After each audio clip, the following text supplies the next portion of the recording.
Excuse me, I should have muted myself.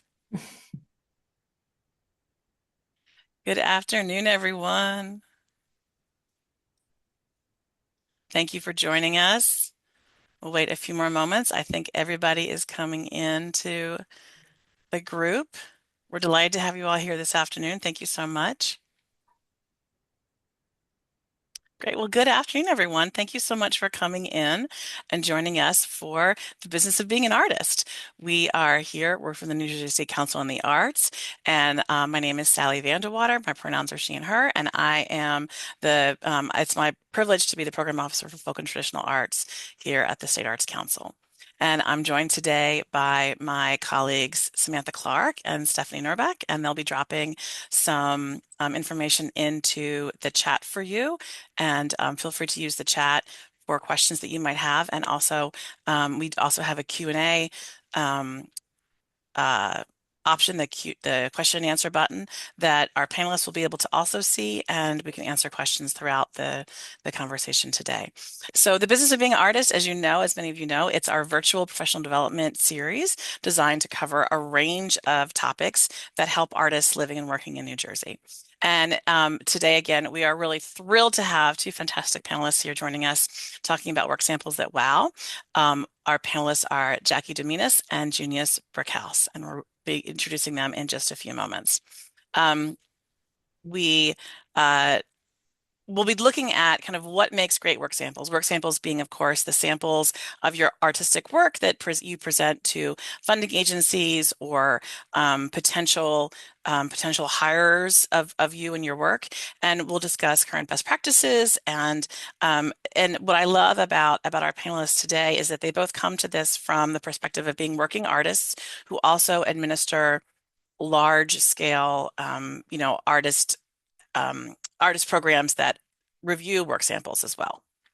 So they'll be able to answer your questions from a really wide variety of perspectives and experiences. And our information, again, my name is Sally Vanderwater, and our information will be dropped into the chat in a moment. And you can contact us with any technical questions that you have during the course of the day. And you can also see our contact information is there on the screen. So today, just to give you an idea of the run of the workshop today, we'll be doing presentations from both of our panelists, starting with Jackie and going on to Junius. And then we'll have a general group conversation based on the questions that you all submitted when you registered for this event. We'll save time at the end for additional questions and answers, more of a free-flowing conversation, and we'll conclude by 2:30 in the afternoon. And of course, as I said before, you're welcome to use the chat to share information and resources as you like. Ask us questions, tell us where you are. Feel free to say hello and where you're coming to us from today in New Jersey, or if you're outside New Jersey. And also, please do please do use the Q&A button to ask any questions, because that's the best way for us to alert us that you have a specific question you want answered. Because of the volume of conversation in the chat, we might miss it. So answer those questions in the Q&A. And please do note that today's presentation is recorded by us at the Arts Council and will appear in the future on the Department of State's YouTube page, along with other previous Business of Being an Artist sessions. And we do have a link with our previous sessions that will drop in the chat as well. And please do note also that recording of today's presentation via AI, chatbots, or any other personal recording devices is prohibited. We will be sending out the recording to registrants and making it available in the future, so there's no need to record it on your own. So again, I'm really, really pleased to have our panelists here today. Jackie Domenus will be presenting first, who's a queer writer from South Jersey and the author of No Offense, a memoir and essays. And they've been a notable small press book awardee from 2025 from LitHub. And they're also, so in addition to being a published author and poet, they also administer a large-scale fellowship program on behalf of Mid-Atlantic Arts. And Jackie has a wide variety of publishing and writing adjudication experience. Junious Brickhouse will be speaking second, is a world-traveling, internationally recognized scholar practitioner who is primarily a dancer, but who and is the founder director of Urban Artistry, which is a phenomenal organization in DC that preserves and promotes urban dance traditions. He's also a researcher, a cultural ambassador who runs the Next Level program for the State Department and has done, you know, a ton of community engagement programs all over the world, literally. And so he's also um, been mentored by and has mentored other artists as both a dancer and has worked with a lot of musicians. And he's also working with lots of artists in his administrative capacity. So again, we're really, really thrilled to have them all today. We will also be sending out a survey to collect your feedback after the workshop. So please do take a few minutes and fill that out for us. And because we rely on your public input to improve our programs in the future and to help determine future topics. And you can also learn about future professional development opportunities by signing up for our opportunities for the field newsletter, which is the State Arts Council's biweekly newsletter. And again, you can find past workshops on our website. And without further ado, I'm really delighted to turn the podium, as it were, over to Jackie, who will be presenting, on your best advice for work samples. So, Jackie, take it away. Yeah, absolutely. Thank you so much for that introduction and excited to be here to talk about an important topic. I'll say before we jump into some of the main points that I want to bring up today, like Sally mentioned, my knowledge of work samples kind of comes from having been on both sides of that process. So, as a writer who has applied for and submitted to many things over the course of my time writing, but also as a program director for two fellowship programs, managing hundreds and hundreds of applications across many artistic disciplines, checking them for eligibility, also guiding panelists through the review process. So working really closely with panelists and getting to sit in on some of their conversations and thoughts and points of evaluation that they're looking for when they're reviewing work samples. So just want to give that sort of context for where I'm coming from. And Sally, if you don't mind, could you share that Word document on the screen? Absolutely. And I'll just warn folks, I just made this joke a second ago, but I have a Word document and Junius has a beautiful PowerPoint presentation. So That's okay. That's okay. Can everybody see the document, the Word document? Yeah, it Yes. says, okay, great. Thanks. All right, go ahead. Go ahead, Perfect. Jackie. Thank you so much. So the first thing that in my personal opinion, I feel is the absolute most important and crucial piece of advice when you're, determining what work samples you're going to submit, whether it's for a grant or just a submission for publication or for having your work displayed somewhere, is to follow the guidelines. And even just going through, Sally shared with us some of the questions that came up that folks sent in when they were registering for this session. And so many of those questions are so highly dependent on what the specific guidelines are for whatever program or grant it is that you're applying for.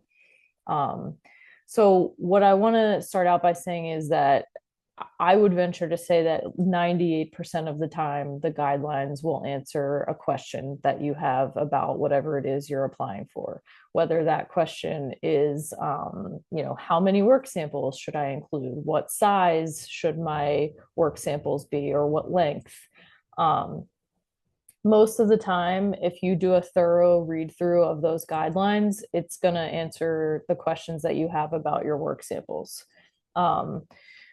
I think the first way to screw yourself over is by assuming that you know what's expected and then, accidentally getting yourself disqualified or made ineligible by a mistake that could have easily been avoided just by reading over those guidelines or instructions. I also like to encourage folks that it doesn't matter if you've been applying to these sort of things for years and years. Every grant, every program has different guidelines and a different way of doing things. And even, oftentimes if you have applied for something and submitted work samples to something a couple years ago and you're ready to try again, those guidelines very well may have changed.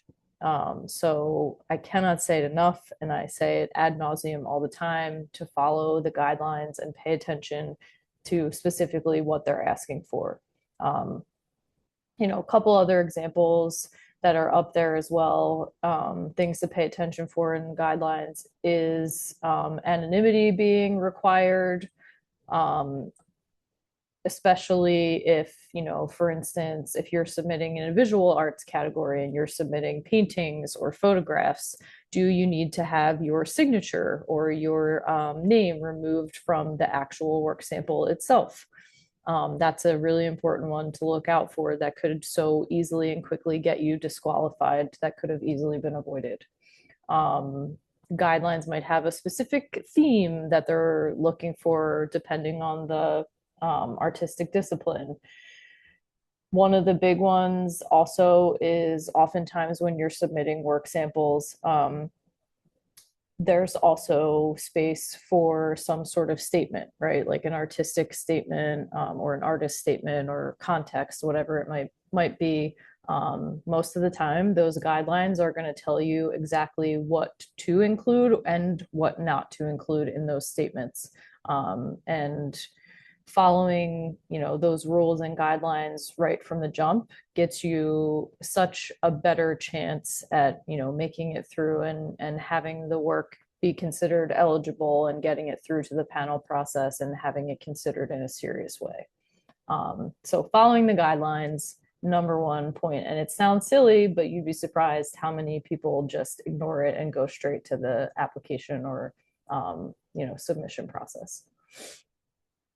The next one, if you don't mind scrolling just a little bit down, would be to submit your best possible work. So this was another question that I think we saw came up a lot in the questions that folks submitted for today. Should I submit new work? Should I submit old work? Should I submit something that's already been published or presented somewhere?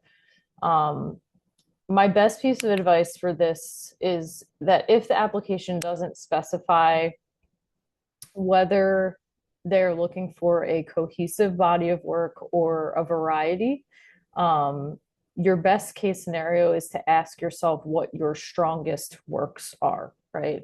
So we get this question often with the programs that I manage, and it also comes up in a lot of panel conversations, right?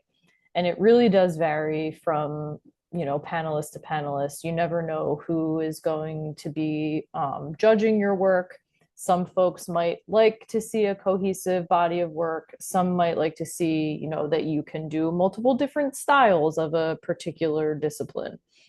What's important for you when you're deciding which work samples to submit is to really ask yourself, which works do you feel most confident in, right? Like if you were going to sit down and take a look at everything you've created, again, within the allotted time frame for whatever it is you're applying for, which ones do you feel the most confident in and do you feel are the best and strongest?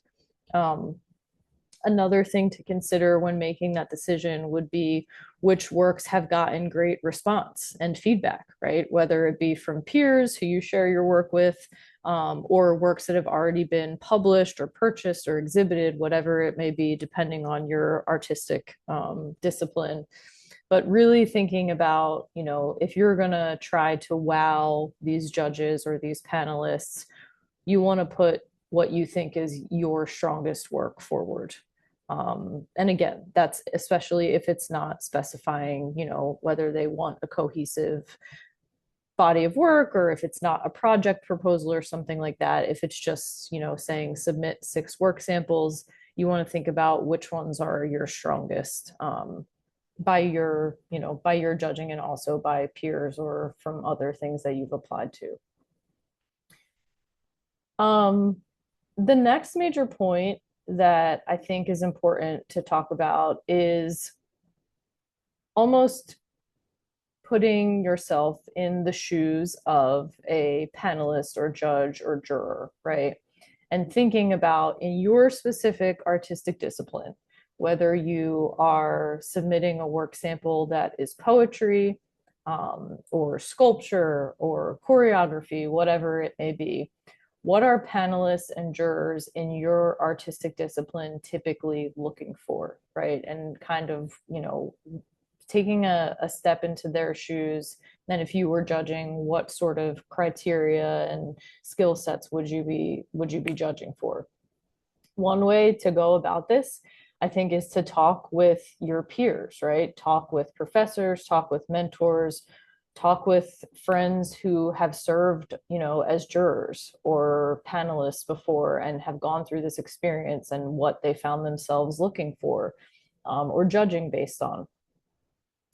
A couple points that I added here on this document are based on so many conversations that we've had, specifically with panelists who judge for the New Jersey Individual Artist Fellowships. And there seems to be these sort of four main evaluative points that come up in every conversation, regardless of discipline. So again, we're talking, the same sort of ideas and themes and through lines come up in the printmaking, drawing, book arts category that sometimes come up in something like film video. So those four are listed there. The first one is that panelists are often looking for individual artistic voice, right? And thinking about, does the work seem fresh or nuanced? Does it stand out among others in the pool of candidates? So when you're thinking about your work samples, right? Does this seem like something that is new, um, and isn't just going to be another thing to click through, is going to show some, individuality and some originality there. Of course, obviously, technical skill and craftsmanship comes up all the time. Does the work demonstrate technical knowledge and ability? Does it show evidence of finely tuned skill, right? Again, that comes from putting your best work forward. You obviously, if you're, submitting to a grant that's hopefully going to award you, thousands of dollars, you wouldn't want to put through work samples that you're like, nah, I just worked on this, it's my first run through, I think it's okay. You want to look for, or you want to submit rather, work that is really showing that have the skill set in this particular discipline that is going to, again, stand out to those judges or panelists. Emotionality is another one that comes up, often with panelists, and maybe a more surprising one of these four evaluative points. But oftentimes the conversation turns to, does this make me feel something, right? If I'm reading this poem, does it have me react in a certain way? If I'm looking at a sculpture, do I feel an emotional reaction? So thinking about, does the work that you're submitting engage the audience's feelings and sensations is another, way to look at it. And then innovation. And this one, I think has some room for interpretation. I certainly don't think that panelists in any category are looking for, they're only going to choose people or score highly the folks who have created some brand new means of creating sculpture or crafts or whatever it may be.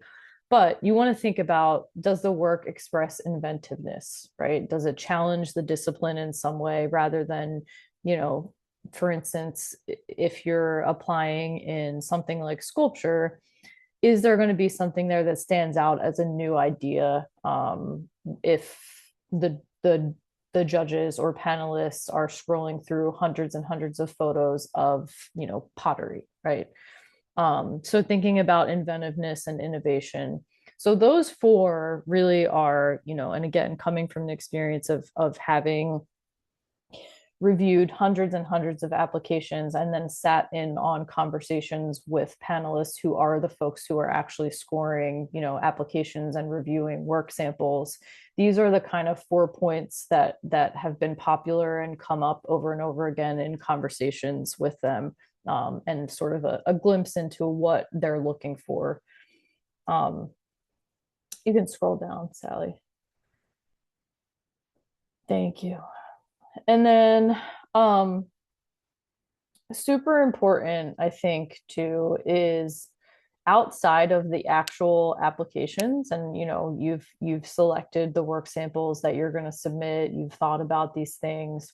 Keeping an archive of your application materials and work samples, I think, is super important and also very helpful for the next time you're ready to apply for something, right? So always saving materials, like oftentimes these applications for grants or programs or whatever it may be have a letter of interest or have a project proposal or an artist statement, right? This particular session, we're talking about work samples. So oftentimes they ask for a work sample description, right? Maybe how it was made or a summary or something. Saving those little pieces of material will save you so much time and energy in the future, um, so that you're not starting from scratch every time that you're going to apply to something else, right? And that's not to say that if I, apply for this fellowship over here that is about, that has to do with poetry, that I should save it and then just copy and paste my exact text from that the next time I want to apply to a totally different grant. Don't do that, right? The point is to have it there to give you almost a starting point, right? So, of course, like the first thing I said, stressing the idea of reading the guidelines thoroughly, you're always going to try to tailor your materials to that specific opportunity that you're applying for. But if you have some sort of folder somewhere on your computer, right? Maybe it's a Google Drive, maybe it's an external hard drive, maybe you work best keeping things on your phone, whatever works for you, having those things saved and organized somewhere is super helpful if you're someone who is planning to continue to apply to things and submit work samples. It also will help you remember what you've already submitted, right? Maybe one thing you're submitting for, you have these 5 specific photographs that you really think will help you with that particular grant or fellowship. Now, the next time that you go to apply to something else, well, I just tried with these 5 photos, maybe I should try, a different few. um, so saving them, organizing them, I think labeling the materials so that it's easy to look back on is super helpful. I can't tell you how many times I've gone to save things and just say like letter of interest. And then the next time I'm like, I wonder where that letter of interest for, this thing I applied to in 2023 is. And then there's 18 things that are named letter of interest. Organizing them makes that so much easier, right? So just naming those documents or whatever it is that you're saving by the actual title of what you're applying to, right? So like for instance, I put there McDowell project proposal 24, right? 2024. McDowell work samples 24 versus, right, Tin House residency application 25. Just so that you can think to yourself, I think I used these work samples for this. Let me go back and look and see how I described them. Maybe there's something I can tweak to make it better for next time. Um, it's also a great way to keep track of feedback when you receive it, right? So if you're, let's say, that McDowell project proposal comes back and I've gotten rejected for it, if it's something that they offer feedback on, that's a great way to just, either in a new document or in that document itself, jot down or copy and paste that feedback so that it's there for the next time that I want to apply. So I know that I can work on it, right? Or I can make it better, especially if there's specific comments from panelists or jurors on the work samples that you've submitted. So, if you submit a short story, right, to a prose fellowship or grant, and the feedback you get is that the beginning was super slow, but the rest of it was great, and I would have liked a quicker start, then you can note that for yourself, and then next time you're ready to apply, maybe those are edits that you can work on for that particular work sample. And then keeping on the theme of archiving materials and things, updating your website and your CV or resume on a regular basis can also save such a headache in the future. So rather than, when it comes time to apply for or submit to a specific award, you go pull up your CV from 2 years ago and you're like, oh no, I have to, fix this and add all the things that have happened in between. And now I'm going to have to remember them all. Rather than having to worry about that, adding those awards, grants, residencies, publications, exhibits, workshops that you run or that you attend, events that you're a part of, right? All of those things, adding them right when they happen makes your life so much easier in the future. And again, lots of times when you're applying for these sort of opportunities, they ask for a CV or a resume, right? Or even if it's a bio that has some of your accomplishments in it. So having that easily ready and updated rather than going back and all the things that needed to be added will save you so much time and energy when putting these applications together, and hopefully will then let you focus more on the work samples themselves, right, and thinking about all of these sort of other application materials as the side part of it, and that way you can focus more of your attention on the actual work samples and making sure they're the best possible things, or the best possible ones that you can submit. um, I think I'm gonna stop there and pass it over to Junius. I think that he has, again, a much nicer presentation and also some more specific points than just the broader stuff that I've gone over. Thank you so much, Jackie. Thank you. And we do have a couple questions in the chat, but in the Q&A rather, but I am going to actually hold the questions for right now, and to turn it over to Junius because I think that you'll probably answer some of these questions, or get to them. So thank you very much, Jackie. That was really helpful. It was really great information. And let's turn it over to Junius. Go ahead, please. Thank you very much, Sally, first for that introduction and wonderful job, Jackie. It's the point and the purpose, and I appreciate your presentation. Um, as Sally mentioned earlier, I'm the executive director of a small but focused nonprofit here in the Washington, D.C. area. And I'm also the director of a program called Next Level. It's a cultural diplomacy program at the U.S. State Department, administered by Meridian International here in D.C. I've been with them for 12 years, and we are heading out to our 61st country this weekend. In administering these programs, we definitely do a lot of applications for funding, but I also sit on quite a few panels, not just local municipalities, but federal as well. And I think I should start by saying when I'm looking at presentations, when I'm, reviewing applications and I see work samples, it's the biggest responsibility. Like it's a privilege, right? And in a lot of ways to be able to do this work.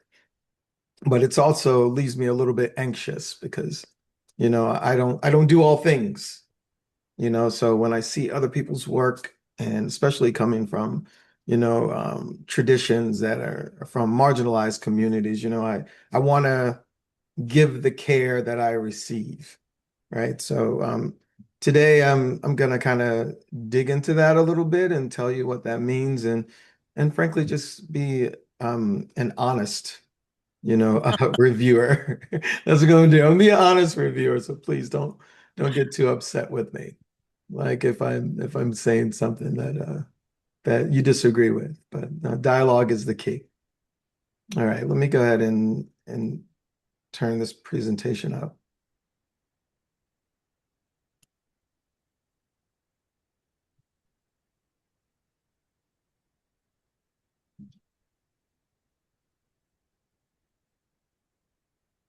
All right, we see your slide and everything's working so well. Go ahead. Awesome, awesome.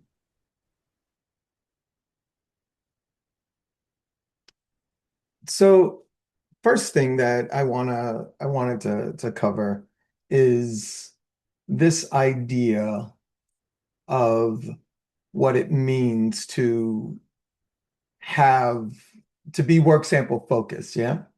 Right? When reviewers look at work samples, they're not only looking at the art, they're also reading how the artist is showing up, right? When I review work samples, I'm looking at the work itself, and I'm also looking at how the work is being presented, right? Again, I'm talking simply about the files. Like, give me what am I seeing? What am I looking at? How am I trying to evaluate this person's work? And please, honestly, keeping it from the perspective that I may not be um, a subject matter expert in that art form, or I might not be familiar. There's a lot of things that I need the applicant to show me, right? The presentation tells me a lot about what's happening outside of the art as well. And I say this like this isn't about polish, right? Especially the corporate way.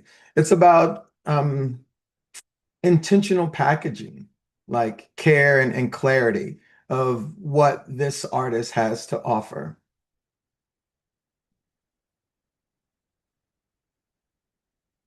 Now, what panels read beyond the artwork? Like, without being harsh, it's important to understand that panels read signals, in my personal opinion, right?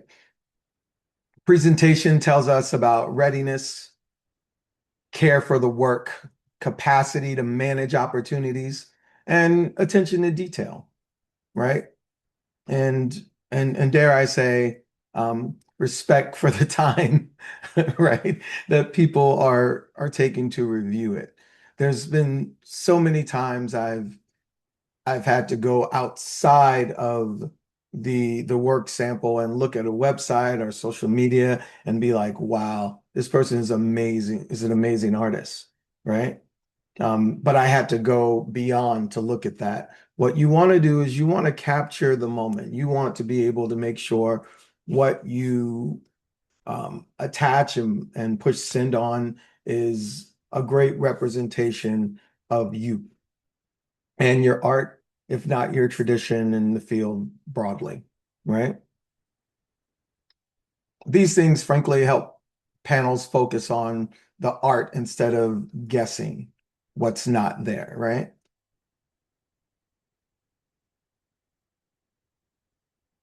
Back to an intentional packaging, right? Clear file names, brief, accurate descriptions, helpful context, consistency across materials. Yeah. Being intentional with that packaging, like it doesn't sell out the work. It protects it. And I argue that it elevates it.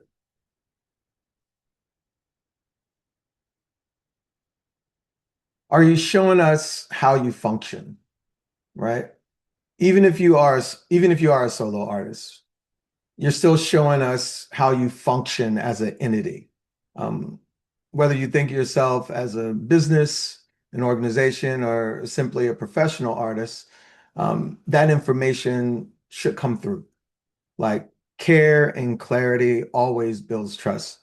And in the famous words of the great poet laureate Sean Carter, Um, I'm not a businessman. I'm a business man.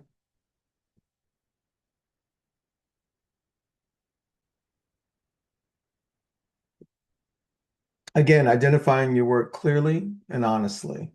Panels they aren't trying to catch anyone doing something wrong, right? That's not the point. I think we're trying to understand your role clearly, right? So we can evaluate you fairly. This is especially important in collaborative work, as well as community-based and traditional work. Um, we want to get that right, again, I'm approaching this from the perspective of a reviewer on a panel that, wants to do my best to not only score fairly, but I want to honor other people's traditions, like call it being decent or reciprocity. But I think um, reviewers owe you that, and if you can identify, and if you can identify yourself, right? You can identify the work, the art, however, the business, like how you do that is key in me doing that in return. And that's when we also get into where authorship, um, clarity matters most, right? I'll give you an example. Sometimes these things happen with murals, right? Like sometimes they happen in bands, they happen with dancers where you have, several people on stage. And it's not really, sometimes the worst applications do not tell us where the applicant's work is. What did you do for this entire group? You know, or is this, a collaborative thing that you did, which is also good. It doesn't lessen, the work, but it tells me directly, okay, this is what I'm doing, this is my role. And sometimes, you know, the the more roles you have, like the better the application for me, even if it's not, I'm always centered. This is mine. I created this. Sometimes, the best art is done in community. Yeah. So I'm thinking about that in those collaborative performances and ensembles and group work.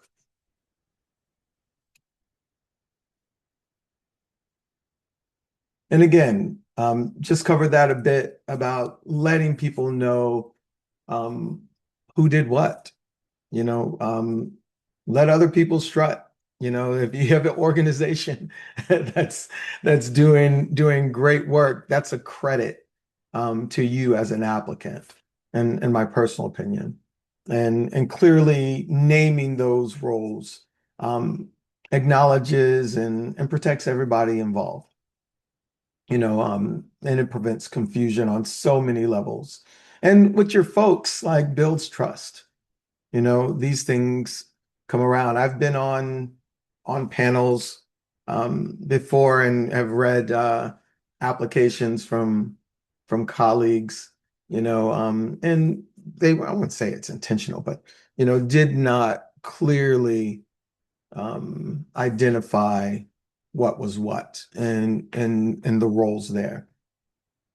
And I wanted to send them an invoice. I ain't gonna lie. Send them an invoice. Give me my flowers. So work samples also show capacity, not just talent. And I can't say that enough. I think that's super important. I'm always excited when I see an application with work samples and they are showing me in those work samples that what they can do, you know? Um, and I would say like work samples quietly answer questions that aren't written in the guidelines, but frankly are always being asked, right?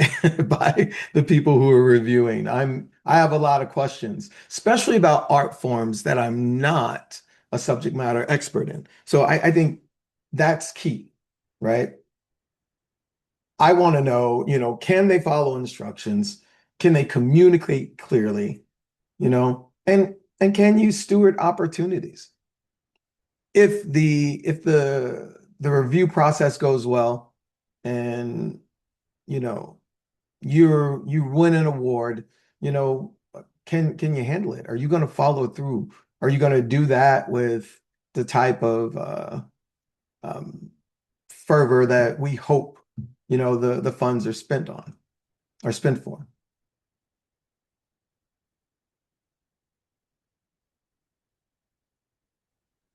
Capacity matters, especially in public funded work. I've definitely done a fair share of private community-based work that we funded ourselves. Um, but how publicly funded work, um, it's a huge responsibility and an honor. Like, so I wanted to acknowledge that, like that teaching artist roles, fellowships, residencies, and commissions are the like super, super, super important.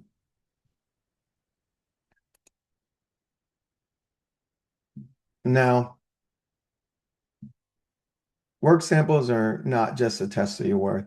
Um, they're a moment of translation. You are translating your work, you are translating your art and your traditions to people. Um, and again, we review and we score, but we depend on the applicant to strut and show us the best side of the work that they're doing and broadly and the capacity that they have to use this platform for good, right? Whatever that opportunity is. And that's my spill. I would like to say um, one more thing that I think is important. Um, Often when hold on, let me get my face here so you're not talking to a stiff person. Often, one of the things that I think is super important is the process after, you submit an application, and sometimes it doesn't end favorably, yeah. And I know I'm preaching to the choir, and I'm not saying that people do this, but I think it's super important to maintain that professional work ethic and that kindness. Even if it's like if you have an opportunity to send a message to, the organization or like whatever group that you're, submitting an application to and say, thank you, I appreciate that. Do that. Do that. It means a lot. Like when you win, when you don't win, and that might be like to some people a common courtesy thing, but I'll give you a different perspective. I have gone to bat, like, on review panels for people and been like, oh man, this person's doing great work. I really like this. This is awesome. And for some reason, I get outvoted. I get outscored. It doesn't work out the way that I hoped it did for that applicant. And that applicant sent the nasty gram when they, so they were right there. They were right there, like we're saying, man, I hope they apply next year because this person's a shoe-in. Like they were right there. But the way that they responded afterwards was with a little bit of disrespect. And it's not the disrespect, it's the capacity. You're an awardee. like, and, you represent this opportunity. And yeah, just to put that out there. If nothing else, like people do this and they work hard, we don't get the big bucks for reviewing like people's stuff unless Sally wants to give some of that extra money that she's making out there. Um, we don't make the big bucks, but we love what we do and we respect artists. So I just wanted to say that. Thank you guys for your time. And yeah, I'll pass it back to Sally.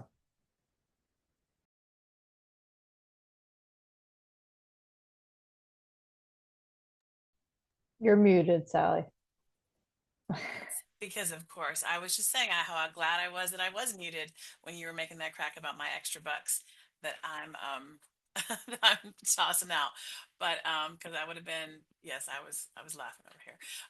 But I think you both like, made such really great points. That was really fantastic. Thank you so much.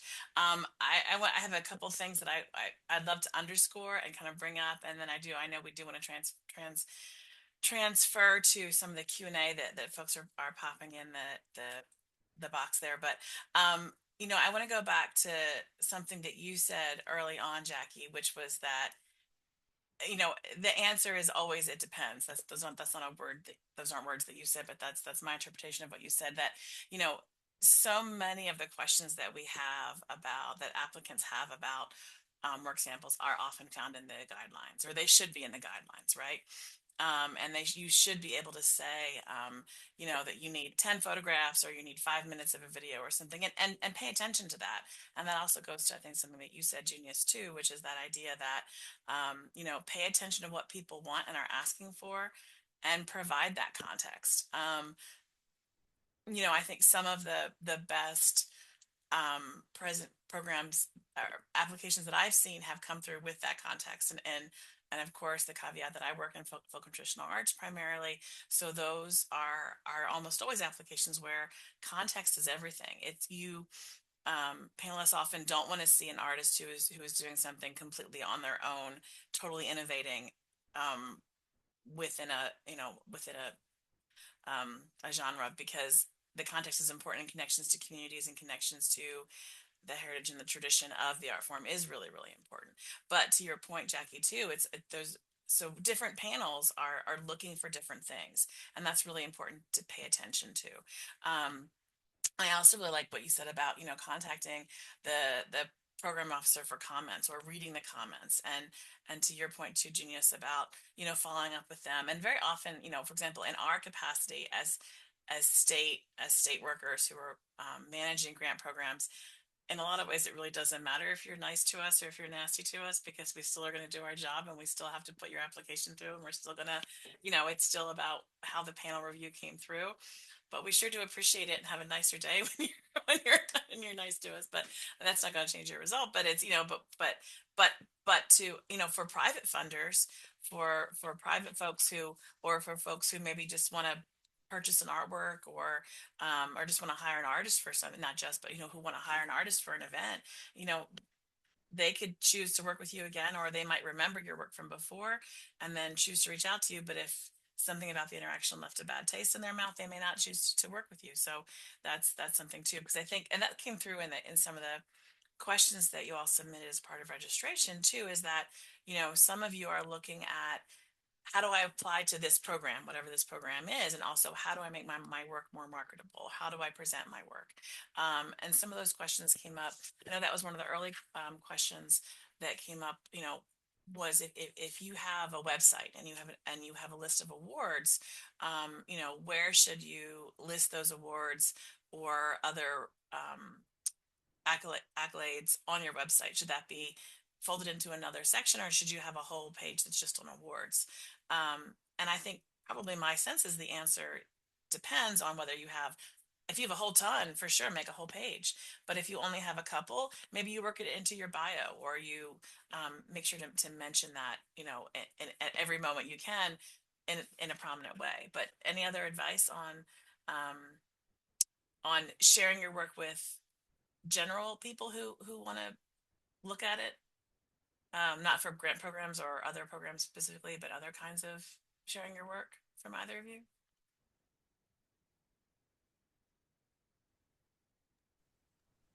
Sure. I think that one of the things that I've been trying to do a little bit better is like um have a balance for like the communities that I'm talking to, that I'm doing business with. Um, you know, I think that technology can be helpful. Um, I was talking to someone at an event, and I felt so old. They were wanted to give me their information, and they took their phone and hit it up against mine, and I was like, what are you doing? You know, what's going on here with that? But it let me know that there's some platforms and some things and some ways that I can promote and advertise myself that is not just um, a website, you know. So I have these little cards that I pass out that has, a QR code on it that sends people to all my stuff, the things that I would want them to know, and Mm. like I've started to put that QR code in my applications as well for Hmm. like things just to show people that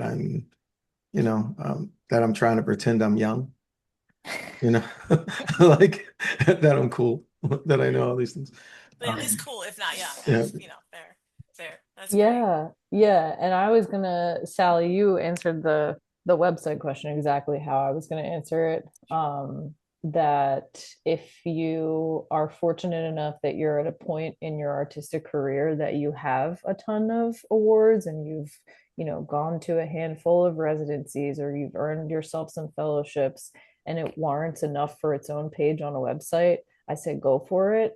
And if you don't, that's also fine. Like there's nothing to be, no one is specifically going to your like website to be like, let me check and make sure they have awards at least. So yeah, writing them into just your bio, right? Because that's going to be what's front and center most of the time anyway, if someone's looking you up as an artist. So if in the second or third line of your bio, it says that you were also the recipient of X, Y, and Z award, and it's only one in there, at least it's something, right? And including it in there still means something. Um, and the other thing I was going to say is in terms of like when you were talking about or when you were asking about sharing work with others, like even if it's not for, applying necessarily, I think it's not the topic of this particular session, but I think like community for artists is so important, right? So before I ever get to a step of like, I'm going to apply for this grant with this thing that I wrote, I make sure that at least like two other, writer friends have read it over and have given me feedback and have at least seen it, right? Because I could be sitting here in all my glory, like I just wrote the best thing ever and send off a first draft to some fellowship that's like, this stands no chance, right? And so I think, obviously, you know, sharing work otherwise through social media and like Junius was saying, these new modes of like business cards and QR codes and things like that, but also just being in community and sharing your work with peers, Mm. right, who can also Hmm. help you elevate it in ways that maybe you didn't realize before. Yep. That's I, a great point. Yeah, call on your friends. Go ahead. Sorry, Junice. Go I ahead. wanted to add on to something. I'm thinking about um, when in times where there's not, let's say you don't have a lot of awards, you haven't done that, but it's not the number of awards, right? Like it's the it's the quality, it's the purpose, in that recognition. So how cool would it be to do something broader about those one or two things, a video about the why, Mm. add that into your work samples. Yeah, like, and especially in cases where Sometimes people will take one particular item like and use it as a work sample. They'll be like, oh yeah, this is me performing here, or this is like me working at this place. How cool would it be if you have 2 minutes that you can find, time to show the art and then have commentary on the why? Mm. Like that would be really great. Like, take some editing, right? Like to do that, but how cool is it? I think that's I often when I see people do amazing work, I want to know what drives them. Mhm. Like, and I'm excited for them to see them do great stuff, but it's like, why? Why? If we could put those together, how great would that be? Hmm. I'm thinking too along those lines that if someone has just, say they've won one award in their career, a way to add more information to that or add some gravitas to that would be to say perhaps, maybe a sentence or two about what award was for or other contextual information so that someone who's outside of that world knows what a New Jersey Heritage Fellowship is, or a New Jersey Individual Artist Fellowship, that. So there's a little bit of information about that award, or the kind of person it's given to, or that kind of thing. Along those lines, thinking about websites and resumes, we did have a question in the Q&A about, if you don't have a lot of exhibits that you've participated in or other things like that, but you have a lot of events you've gone to, you can also list events that you've participated in just as much as any other kind of list of activities or awards or exhibits or etc. on your CV or in your bio as well. Um, and another question that folks have, you know, does a social media presence matter when applying to fellowships or grants or other residencies? And I think probably I'm going to guess, and please jump in, but answer is it depends because sometimes panelists are allowed to look for extra things, but I think it's if you have it, you should always include it, probably, unless you're expressly forbidden from including it. Because I know some things are done anonymously, so that it's only the artwork itself that is reviewed in isolation. But if you're allowed to include it, I think it makes sense to include it. Um, Anything else to add to that? And then I do have another question I want to be sure we get to before we jump back to the Q&A. I would say recently, um, with work, at the State Department, there was a question that someone had. Well, basically, they were wondering why applicants did not have websites. And so they were reviewing um, our applications that we had already reviewed. So the State Department had oversight. And they were like, hey, why don't these artists have like websites? Like, that's not very professional. And they had no idea that, like, well, these are expensive. Websites are expensive. People are using LinkedIn, like people are using other ways to say this is what I do. And sometimes a website doesn't cut it. It shouldn't be reviewers shouldn't be like, oh no, there's not a website here. Like, you aren't a professional, but it helps Mhm. if you can show that breadth of work, if you can show that capacity, then do. I just want to offer that comment. Thank you. Yeah. Yeah. And I was gonna say something similar. And again, like, my experience in terms of submitting to things comes from like the literary world. And so I can't necessarily speak for like the visual arts or the performing arts, but having been on like the, back end of receiving submissions and like the editorial side of things for, literary magazines or journals, um, if the folks who are reviewing your work are, dare I say, like good people, um, and as long as, right, prior accomplishments or what's on your resume or CV is not part of the criteria, right? Because of course, sometimes there are awards where like they're looking for, like a legacy award or something like that. If they're supposed to be focusing on the work itself, then that's what they're going to do, right? So if you have, if you're presenting a work sample that's so great and really, sticks with the reviewer, and you don't have, awards in your bio, or you don't have like a super professional website, that shouldn't affect their decision, right? It shouldn't play into it if they're, doing what they're supposed to do. And at least, I like to hope that that's how most people would think. Mhm. Thank you. We had a lot of questions in in the registration question survey about AI and artists concerned that things that are shared publicly, whether it's through social media or through a public website, could be captured for for the beast that is AI. And perhaps, in some cases that's just captured for training of AI to see how people think and work. But in some cases, I think there is concern that's certainly very fair about artists' original work being pirated by others with nefarious purposes and plagiarized essentially. Do you have any sense of advice for artists or things that you're hearing in your realms about the intrusion of AI and how artists can respond to that or protect their work? And if you don't, it's okay because that's a really Yeah. hard question. Yeah, I mean, It's okay. And it's something we're all struggling with, I think, right? But it is, and it's, you know, I want to be optimistic, but as someone who's um, um, been in a few intellectual property snags, you know,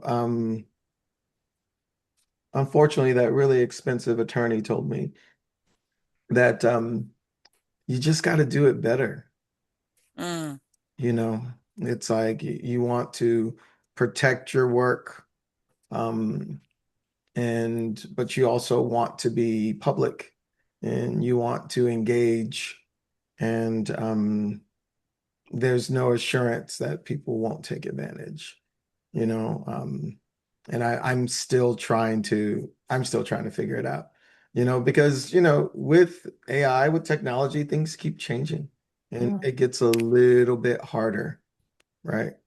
Like, so I don't, it's a good question. I would say that it's important not to be timid about standing up for your work.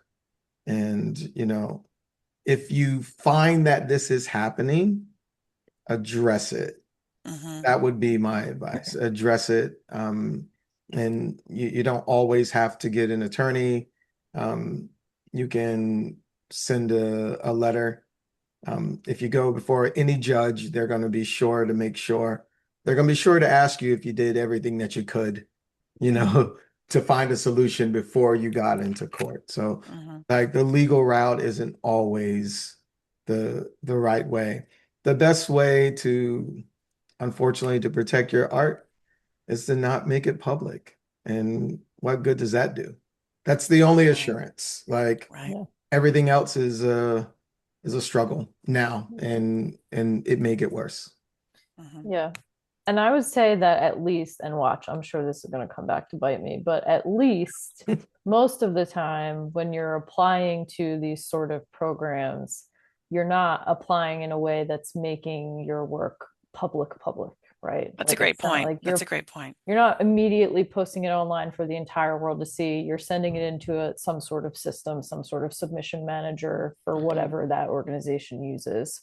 Um, and again, so far, at least in my experience, I've not encountered any nefarious panelist activity where they intended to steal people's work and give it away to the robots or anything. Right. But Yeah. there's at least that, right? Like it's not like you're immediately making it public in that way when you're applying for things, because people Mhm. have expressed um, some worry around that, even just when they're sending in work samples to apply for a grant. Um, yeah. hmm That's great. Thank you so much. And I know, and Steph did put a link in the chat to, I think it's copyright.gov, so it's the federal copyright portal to get help people get information about that. That's a really tricky question. Thank you so much. I lied. I have one more question. I wanted Junius, if you could please talk about, you talked about intentional packaging. Mhm. Can you give us a couple, even just one example of what intentional packaging looks like in when you're thinking about, is it about come down to like file names and all of that, or is it deeper than that? Yeah, I mean, it's yes and yes. So file names, what you're calling your work, it's labeling. It's telling people what your work is called, what it's connected to. When they look at that, if they want to do some research on what that is, if they're not familiar, there will be references. So now you're informing the reviewer. And I'm only speaking for the cases because I know I've reviewed um, applications before, and I've seen work samples of art forms that I just don't do, and I don't know the history behind it. So, for the sake of, the applicant, like I'll go and I'll do a dive, and I'll start looking at things and taking some notes and see what the world is saying about the art and what's the standard. Hmm. That like intentionality, that packaging of like, hey, this is my work sample includes something that allows us to be smarter and not just look at the art and say, oh, yeah, that's really great. Because if I don't do that, I won't know.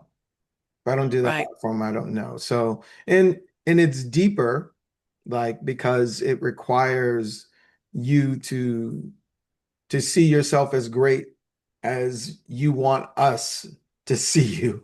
Is that application like sometimes will make you come across kind of humble, like, oh, I kind of do a thing. No, strut, like let us know, tell us what it is, Hmm. and because what you leave out may be the thing that we needed to know. That's such a great point. That's such a great point. And that's an opportunity too, I think, to call on your friends and your Mhm. fellow artists and to say, okay, what makes me great? Or what do you like about my work? Or what do you think is special about this thing that you said you really liked? Yeah. And you can draw on your people, I think, to help you articulate because we all find it hard, or I think most of us find it hard to write about ourselves or talk about ourselves. Even just like writing a bio is sometimes like, oh, how am I going to do that? But we're all fabulous in our own way and artists, so think about even if it's not about us, why are we doing this work? Yeah. And give the panelists, give folks the context to understand what makes this special.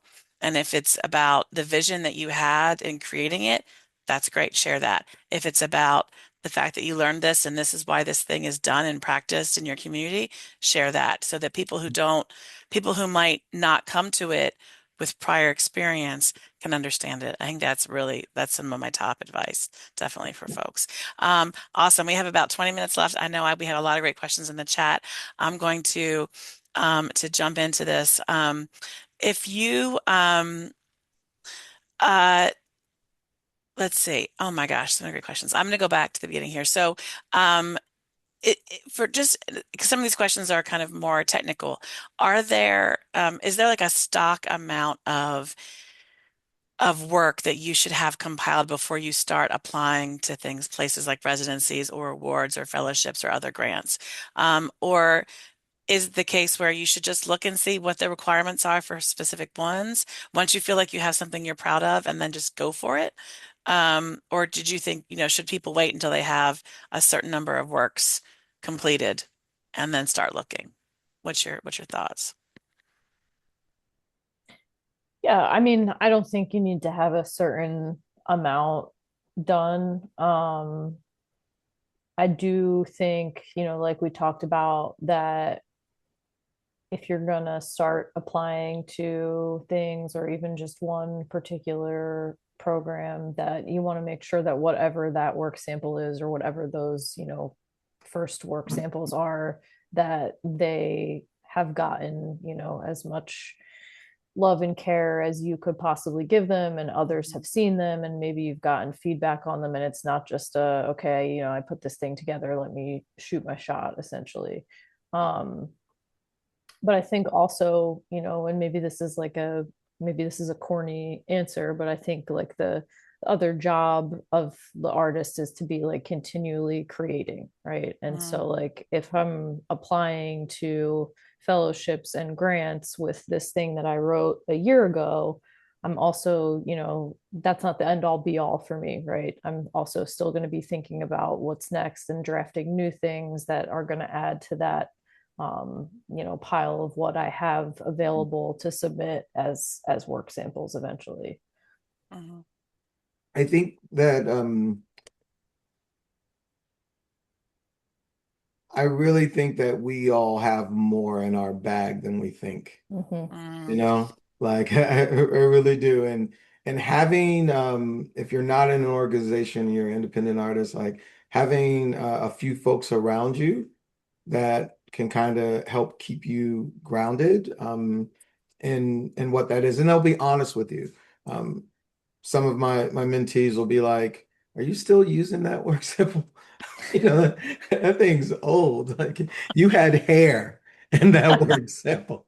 They'll keep me honest, And then there's others that'll be like, hey, why don't you focus on like, what you do as a traditional art form. So it's not just about what you're doing now, it's the past, it's the present, like they're prologue for the future.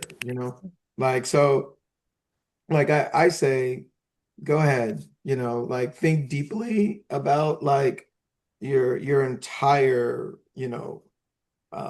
bag of work, like look at all of these things and, you know, and put your best foot forward, like don't try to hold it back. I don't know. I guess what sparks that like that response is I'm asking myself, when is enough? Mm-hmm. Like how many samples do you need, or what great accomplishments do you need to tell people about?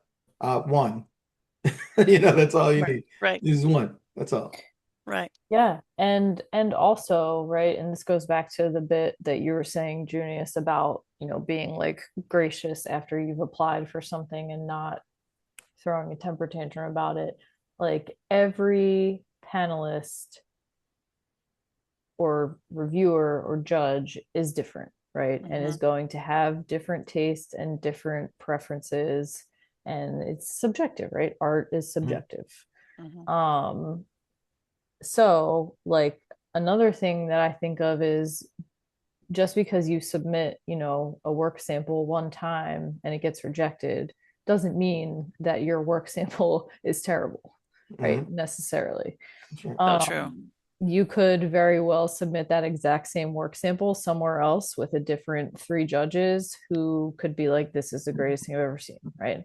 Now, Hmm. obviously, there's a point at which, if you've submitted the same work samples for 3 years straight to a bunch of different things and you're not getting, very positive feedback and the response isn't great, then maybe it's time to reevaluate. But, I just think it's important also to remember that it's subjective, and that's, same thing. Like I said, with Junius's piece, like there are folks who one of the people on that panel very well may have been like, this was my favorite work in the bunch, but they just got outvoted. So, to then turn around and Hmm. be like, this organization doesn't know what it's doing and they don't know what art is and these judges are useless, right? You don't know who you're talking about. And Right. yeah. It's a So great point. Yeah. And if you get turned down one year, reapply the next year. And if Yeah. the program officer tells you, hey, we really hope you reapply, listen to that, Yeah. reapply because you never yes. know how close you got. And it could have been that, the funding agency just ran out of money or had a limit to the number of awards they could give or whatever it was. And so, like keep the faith, keep the hope. Um, we had another question from someone asking about if you're applying for to someone who is looking to create new work, how complete does your vision have to be to when submitting your proposal? Mhm. Does it need to be a fully fleshed out vision or different versions of sketches or different versions of what a vision could be? Or what's your best advice? Besides, it depends. Yeah. My best advice is be sure. Mm, If you're not sure, then as a reviewer, it'll probably come across as you're not sure what you want to do. And if someone else has something and they know, and they're like, this is it, this is it, it'll reflect in the scoring. Hmm. Like, and it Hmm. doesn't mean that you don't have a great idea. It doesn't mean that, you aren't talented and you don't have the goods. Just means Right. someone else who knows exactly what they want to do and is experienced at articulating that may do better. Hmm. Yeah, clarity and articulation. That's what I was going to say. When it comes to those like in progress and project proposals, it's all about, yeah, like you just said, Junius, like having the vision and being able to articulate it so that someone understands what you need that money for, what you need that time and space for, and that it will be put to good use. Hmm. That's great. Speaking of vision and thinking about, your vision and your understanding of your own work, we had another question that, Junius, you talked about, naming roles and when, especially with a collaborative piece or a composite piece, where different people play different roles, name who did what, right? And that's really important. But thinking about that even in terms of, um, perhaps a solo generated piece or item, but if you are, sampling previously recorded music or using stock art for a photo collage or using archive film project for, an abstract film, is it important to cite your sources, to cite where you resource that material? Or um, is it enough just to say, archive film or stock images, in the composite? Like how deep do you go with that? I try to go really deep, especially when I'm doing things in like in street dance culture or with hip hop music, for me, like acknowledging the samples, that we're using in our shows, and also acknowledging pioneers like in the work, allows me not only to do my duty of responsibility, to the communities I'm from, it also allows people a window into different understandings. Hmm. And maybe it's just me, but in a lot of places, um, I'm speaking to people about these forms as American traditional and folk art forms. So, like, I'm speaking to people about that, and it may not be their experience, but when I speak about um, these traditions outside of myself, I'm bringing in my community, and I'm giving reviewers um, an opportunity to see artistic excellence, right? Hmm. Not just me, not just I think I'm great. Now they get to see and compare my work to all of these other people. Hmm. So yeah, Mm. that's my take. And I think too, showing that you know where something comes from shows your depth as a student of the genre. As you know, it shows that oh, I didn't just pull it off the internet, but I know what this image is. I know where it comes from, what it means for Mhm. me to have it in this piece or to have it be part of my expressive work, creative work. I think that's important. Yeah. Thank you. Absolutely. Do artists need to hire a PR, a public relations person? I mean, would that every artist have the money to do that, I guess, but how necessary is it, you know? I, I I'm gonna say yes. Really? I'm Okay. gonna say yes. All right. I have a 13-year-old niece that is my best public relations person. I love that. Like, and Does she consult? absolutely, Excellent. like, and it's usually in like one syllable like words like like,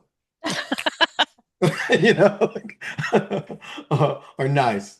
you Right. know like, no, but to be honest, like, I really think it's important to have, I think in this world, especially in these times, like, in funding is competitive, so a lot of Hmm. times people have opportunities, and they're not sharing that they're applying with other people, they're just putting their hat, you know and saying, hey, like, let's see what can happen. But having someone that you can trust, and even if it's not, if it's somebody who doesn't have any conflicts of interest, fine. But Hmm. if it's somebody that's a subject matter expert that knows the work, like collaborate, like, let people tell you. Like I know I get in the rut. I'm looking at my stuff all the time. I'm reading my stuff all the time. And that's why, I share it with other people now, especially even now, people who don't do what it is I do. Because it's saying to me, especially with grant applications, it's like now they know, like now I'm speaking to somebody who may not know my work. How am I communicating this to them? What do you Hmm. think? Do you have questions after you read this, or do you get it? Does it make sense? Hmm. When you watch this work sample, like, does it make you want to do what I'm doing? Like, or do you have some advice immediately from my Right. sales? And that's been helpful to me. Like, I don't know about, like, I can't afford a PR person, but I definitely am surrounded by people who care enough about me to tell me, that's not that's not Mhm. it. So I love it. I love it. I'm taking a quick look through the questions here. I know we did have a question about Dropbox and hello, Christina. And if you, because sometimes if people need to share their work through um, paid platforms like Dropbox, are there alternatives? I think that you know, um, if it's to a specific grant program, you can always contact the program officer, or you could contact the administrator of the opportunity to say, is there another way to submit this versus a paid opportunity? But there are certainly free cloud sites. I think. Well, Dropbox used to have a free version. I don't know if it still does, but Google accounts, people can share things from Google accounts or iPhone, I Apple cloud services that I can't name because I'm not an Apple person. But that's our product placement. Our anti-product placement. Sorry.